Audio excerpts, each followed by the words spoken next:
शऊर की एक और किरण के साथ मैं हूं चौधरी मोहसिन आबदी। नाजरीन, एक शख्स नौजवान किसी आमल बाबा के पास गया और उसे अपना हाथ दिखाया। कहने लगा कि मेरे दाएं हाथ पे अक्सर खुजली होती है। आमल बाबा ने कहा, ये तो बहुत खुशी की बात है, तुम्हें बहुत सारी दौलत मिलने वाली है। तो वो नौजवान बड़ा खुश हुआ और आमल बाबा से कहने लगा, कभी कभी ख़ारिश मेरे बाएं हाथ पे भी होती है। उसने कहा, ये तो और खुशी वाली बात है, अगर बाईं हथेली पे भी ख़ारिश होती है तो तुम्हें इससे भी ज़्यादा दौलत मिलने वाली है।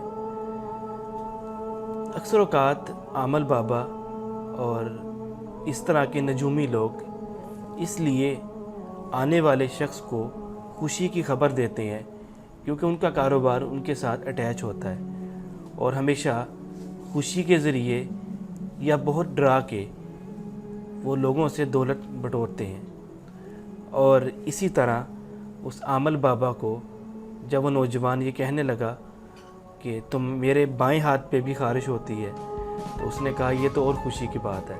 लेकिन जब उस शख्स ने ये कहा कि कभी कभार मेरे पाँव के निचले हिस्से पे भी ख़ारिश होती है, तो आमल बाबा कहने लगा, भाई अपना जाके इलाज करवाओ, यकीनन आपको कोई ख़ारिश का मर्ज़ है इस वजह से आपके पूरे जिस्म पे ख़ारिश होती है।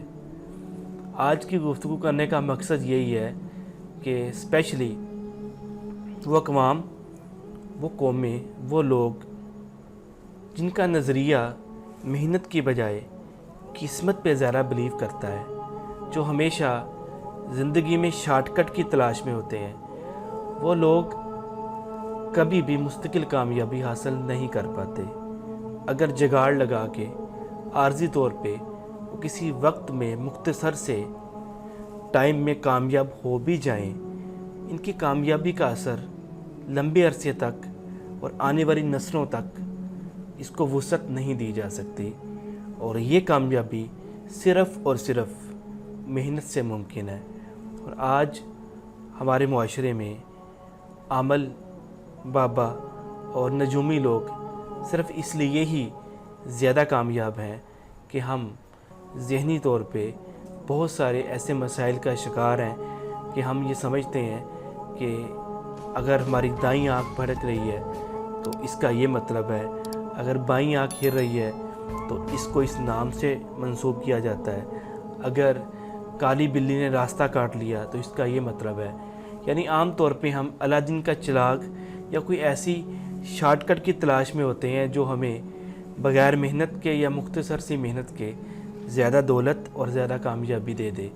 लेकिन अगर किसी शख्स को इस तरह कामयाबी मिल भी जाए तो ये महदूद सी मुद्दत के लिए और महदूद लोगों तक इसका असर होता है। मुस्तकिल कामयाबी और हमेशा रहने वाली कामयाबी सिर्फ़ वही है जो कोई शख्स मेहनत सिर्फ नहीं बल्कि मुस्तकिल मेहनत से हासिल करता है।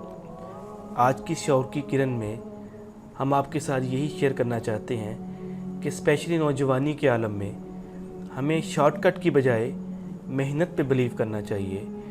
मेहनत पे बिलीव करने के बाद फिर अल्लाह तबारक व तआला की ज़ात पे अपनी मेहनत को छोड़ना चाहिए। यकीनन मेहनत की तौफ़ीक भी वही बख्शता है, लेकिन तौफ़ीक के साथ अगर हम उन रिसोर्सेज़ को बरूए कार ना लाएं तो कामयाबी हमारा मुकद्दर नहीं बन सकती। यकीन कीजिए, अगर हम उन आमल और नजूमी लोगों की ज़िंदगी का मुताला करें तो हम देखते हैं कि वो फुटपाथ पे बैठे हुए हैं और ऊपर लिख के लगाया होता है कि आएँ, आपकी किस्मत बदल जाएगी। क्या हम ये क्यों नहीं सोचते कि अगर इस तरह ही किस्मत बदलनी होती तो वो शख्स खुद क्यों फुटपाथ पे बैठा हुआ है? उसे तो एक महल में बैठा होना चाहिए। इस दुनिया में सिर्फ मेहनत ही एक रास्ता है जिसके ज़रिए मुस्तकिल कामयाबी हासिल की जा सकती है। लेकिन ये कामयाबी उसी को मिलती है जिसके जहन पे नाकामी का डर कम اور محنت کے ذریعے کامیابی کا حوصلہ زیادہ ہوتا ہے۔ امید ہے آج کی گفتگو آپ کو پسند آئی ہوگی۔ اس شعور کی کرن کو آگے شیئر کریں تاکہ ہمارا ذہن بدلنے میں، ہمیں کامیابی حاصل کرنے میں اس سے مدد مل سکے۔ چودھری محسن عابدی کو اجازت دیجیے۔ اللہ حافظ۔